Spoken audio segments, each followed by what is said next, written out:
Boa tarde, pessoal das redes. Eu sou a Tamires e eu estou aqui do meu lado com o Dr. Marco Antônio da Silva. Ele é médico da família e comunidade e especialista em saúde indígena.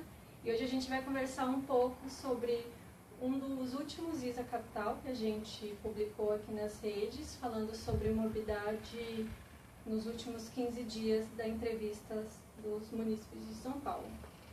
E aí a gente, conversando um pouco antes da própria live começar, a gente estava tocando nesses pontos, né, de como que as pessoas têm relação com essas doenças, enfim, eu queria que você falasse um pouco mais sobre, e até para quem trata, né, desses munícipes, e aí, se você puder falar um pouquinho para a gente, de como que foi o inquérito e essas conclusões que vocês chegaram.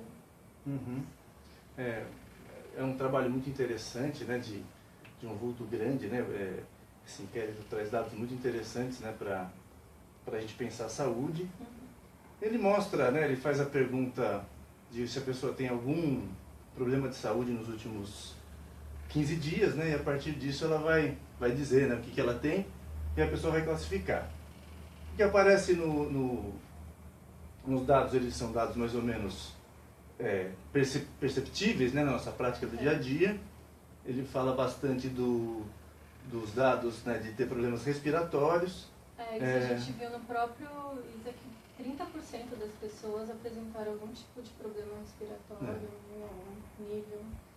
Isso é bastante comum, né? Se a gente pensar, até é legal comparar o dado com a nossa experiência pessoal. Se a gente lembra do que a gente ficou doente, em geral a gente ficou resfriado, ficou com dor de garganta, tossiu, né? O nariz escorreu. Então isso de fato é um volume muito grande de problemas que acometem a gente, né? No cotidiano, né? O segundo que aparece um capítulo da classificação de doenças que chama sinais e sintomas, né, e achados anormais. Esse é um dado interessante porque é uma classificação que não fala da doença, né, mas é de uma sensação, certo. Uma sensação de adoecimento. Estou sentindo uma dor de cabeça, estou sentindo... Isso é muito interessante para quem trabalha na atenção primária, né? Nós médicos de família e comunidade, e os demais profissionais, né? Enfermeiro, que está lá no dia a dia cuidando dessas pessoas, tem um papel muito importante de pensar nisso, né? No volume de pessoas que estão sentindo alguma coisa, porque se a gente pensar, entre a gente sentir alguma coisa e isso ser considerado um diagnóstico, uma doença, existe um caminho, né? Um caminho, e que nem sempre o que a gente sente é uma doença, né? Então, ficar atento para isso e não correr o risco, né, de fazer com que esse sintoma vire uma doença é importante, porque toda vez que você precocemente transforma um sintoma numa doença, você pode estar expondo a pessoa a uma série de intervenções, né, da nossa medicina, que tem maravilhas, né, e traz muitas coisas boas, mas também traz coisas ruins, né? Remédio em excesso é um problema, exame em excesso é um problema, né? Então chama a atenção que quando a pessoa diz que teve um problema de saúde, uma porcentagem grande são de sintomas, né, e que a gente no dia a dia percebe, né, que as pessoas chegam lá por diversas razões, né, por diversos sofrimentos, um tanto subjetivos, um tanto objetivos, né, e que a gente tem que ficar atento a isso, né. A gente até falou em algum ISA Capital sobre medicamentos, sobre isso, excesso de medicamento. Às vezes a pessoa não precisa de tantos medicamentos, mas por conta de um problema ou de outro, aí ela acaba formando um outro problema que ela não tinha por conta desse excesso de medicamentos, né? A gente fez um ISA Capital sobre uma campanha do ISA sobre isso. Né? Isso é uma coisa muito, muito interessante, importante para ser conversada mesmo, né? Porque hoje em dia tem dados muito assustadores, assim, né? Por exemplo, de mostrar, por exemplo, nos Estados Unidos tem inquéritos, né? Estudos mostrando terceira, quarta causa de morte as nossas intervenções. Então elas não são isentas de problemas, e remédio é a principal causa dentre essas, né? Exatamente, até a própria automedicação, né? Eu acho que deve estar ali linkado com um dos principais problemas nesse excesso de medicamento, né? Qualquer dor ou qualquer outro sintoma que seja, a gente já vai ali e se automedica, né? A gente tem, principalmente, eu acho que no Brasil tem essa cultura mesmo, né? Eu acho que tem, é super importante. Mas eu acho que é importante que a nossa categoria médica também cuide disso, porque a gente é uma categoria que olha bastante para a doença e responde doença com remédio, né? E às vezes por trás da doença tem um contexto de vida, um sofrimento, uma outras coisas que às vezes quando a gente compreende ele, a gente não medicaliza e também, né, não prescreve à toa. Então, a prescrição excessiva de medicamento pelos médicos é uma coisa que a gente tem que cotidianamente trabalhar e cuidar e se policiar. E como, falando mais como médico de família e comunidade, como que é esse trabalho, assim? Porque é tão pouco divulgado, né? Como que vocês atuam, como que é feito esse trabalho de vocês? Isso é muito legal poder falar disso, né? O médico de família e comunidade, a gente pode considerar que ele é o médico geral, né? Ele é o médico, aqui no Brasil a gente costuma chamar de clínico geral o médico que atende adultos, né? E muitas vezes ele tem uma formação que tende a acontecer mais dentro do hospital do que fora, né? O médico geral, ele é assim chamado em outros países, inclusive, né? Como médico geral e não necessariamente médico de família. Ele atende todo mundo, da criança ao idoso, atende a gestante, faz pré-natal, faz procedimentos de contracepção, né? Coloca DIU. Então, e além disso, né, dessa competência técnica do núcleo médico para todos os segmentos de população e idade, né? A gente é especialista na atenção primária, onde tudo aparece, né? Onde todo o sofrimento chega. Então a gente tem a competência técnica, né, deve ter de contextualizar esse sofrimento. E isso é uma coisa muito importante, né? Todo sofrimento, toda dor no corpo, ela chega junto com uma história, com um contexto de vida, com uma família, né? E elas estão muito interligadas, né? O corpo, muitas vezes né, conversando até com os pacientes, explicado o quanto o corpo né, muitas vezes o adoecimento é a vida despencando no corpo, né? E entender isso é fundamental, na minha opinião, ela é fundamental para que a gente consiga fazer uma boa prática, né? Para a gente consiga de fato amenizar sofrimento, que é o nosso papel fundamental, né? Então a gente faz muito isso. E isso é importante porque a gente conhece os mesmos pacientes ao longo de muito tempo. Então, vocês né, têm um histórico do paciente, né? Tem todo um contexto de vida dele, onde ele vem, para onde ele vai. Exatamente.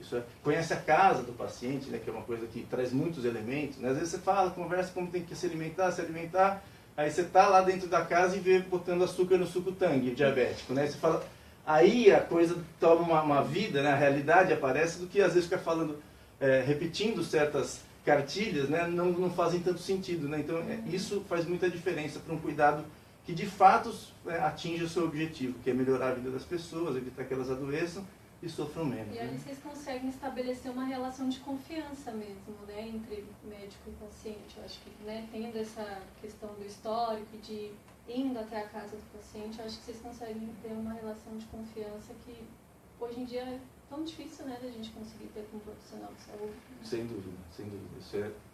Esse vínculo, né, com o paciente, ele é chave, peça-chave do nosso trabalho, da nossa especialidade. Nossa, isso é muito legal. E falando ainda um pouco mais específico, você também falou que é especialista em saúde indígena, da população indígena. Conta pra gente um pouco como que funciona esse trabalho, qual BS que você atua e como que é. Puxa, isso é muito legal também. Faz 9 meses que eu sou médico da equipe indígena da UBS Real Parque. Lá no Real Parque tem em torno de 700 a 800 pancararus, né? A etnia pancararu é uma etnia originária de Pernambuco. O pessoal daqui tem uma relação muito forte, né?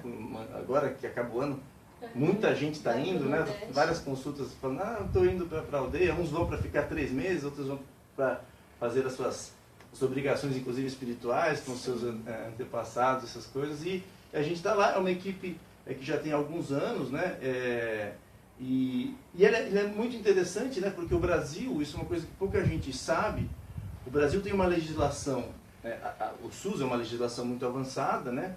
E a Constituição de 88 garantiu aos povos originários, né, o direito de vida ocupando as suas terras tradicionais e vivendo como seus costumes.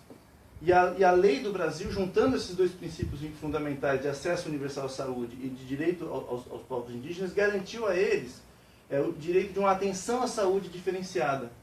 Ou seja, que respeite os métodos tradicionais de cuidado, né?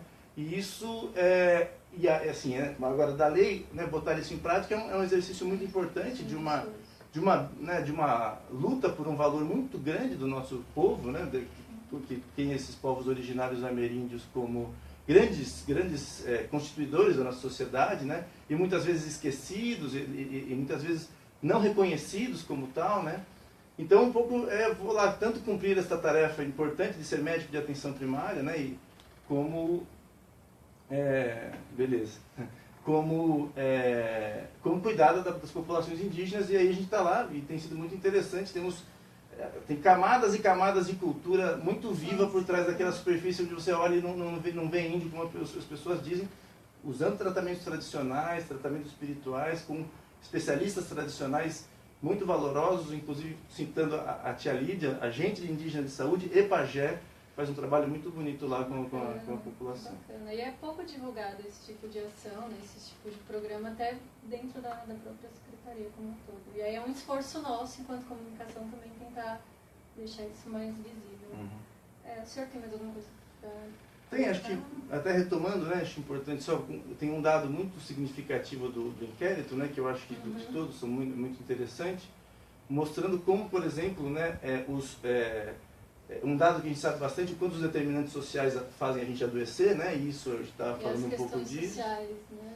A população com menos de um salário mínimo se sente doente 22%, enquanto as que têm rendas mais do que 4 ou 5 salários mínimos chega a 13%. Ou seja, isso é um dado que se repete do quanto, na verdade, uma desigualdade, quanto a desigualdade social e a vulnerabilidade social é fundamental para o adoecimento, né? Então, pensar nisso, né? Pensar em saúde é pensar uma boa assistência técnica, mas é também pensar uma sociedade mais justa. Eu acho que nem tanto a saúde física, assim, mas também acho que isso impacta diretamente na saúde mental da pessoa, né? Diretamente. Teria um monte de exemplo para dar disso da prática que pode que o próximo ISA Capital que a gente vai fazer é sobre sofrimento mental, enfim, eu acho que isso está bem relacionado. Bom, tudo está interligado, né? A gente fez um ISA há um pouco tempo também falando sobre questão do peso na cidade de São Paulo. E aí as pessoas que moram mais nas beiras, às margens da cidade, têm uma alimentação pior e com isso elas engordam, tendem a engordar mais ou a terem mais problemas de saúde, diabetes, hipertensão. Então eu acho que está tudo interligado. Tudo interligado, com certeza. Mas, o senhor tem mais alguma coisa? Mais alguma consideração? Não, agradecer o convite. Então é isso. Fiquem ligados que tem mais ISA para sair até o final do ano. Até mais.